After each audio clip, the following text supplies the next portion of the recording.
The Evolution of Canute.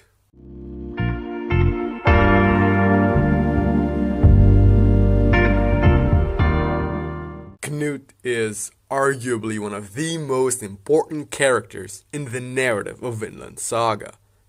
I would argue that he is a co-protagonist alongside Thorfinn, and just like the son of Thor's, he has gone a tremendous change throughout the chapters.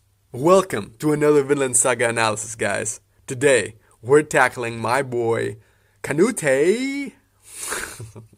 My very first video on Vinland Saga was on Canute, actually, and it would be really helpful if you want to delve deeper into Canute's mental state and character to go and watch that after you finish this one. Canute starts off as one of the most feminine male characters I know. He can barely talk to other people and he acts nothing like a royal. His upbringing has left him feeling like a lesser man, a worthless boy. But it wasn't Lord Ragnar or his brother, Prince Harald, that caused this self-hate. They both loved him, actually. No, it was all due to one man's influence. His father, King Svein. The Danish king probably saw his son as a pawn in his quest to conquer Europe. And once he found him useless, he discarded him. There is no father that doesn't love his son. An iconic quote uttered by a confused and disturbed Canute that says so much about him. There was a void in Canute's soul. Maybe it was the love that he never received, or maybe it was his own self-loathing and self-pity that caused it. The thing with individuals with a void inside their hearts is that they have to fill it with something. Losing his religion. After Canute witnesses the mindless slaughter around him, and without Lord Ragnar's help and guidance, he crumbles. He becomes a cynic and a nihilist, and only sees life as a continuous torture, where the stronger man always wins. He blames God for humanity's fall and current condition. In the end, he places strength and influence above all other values.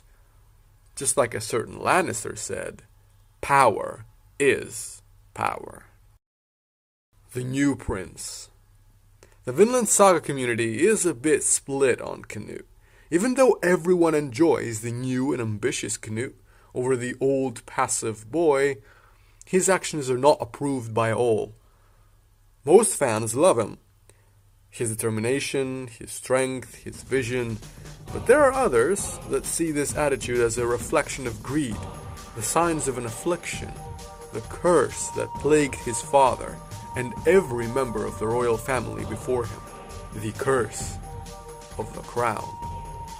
The way that I see it, Canute chose to abandon his internal peace and values for the pursuit of power and glory.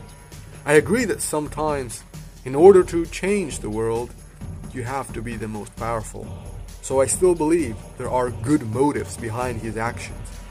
Our world, even today, is filled with power-hungry opportunists, and the only way to fend them off is by becoming powerful yourself. However, if not treading carefully, one may ultimately be consumed by his desires.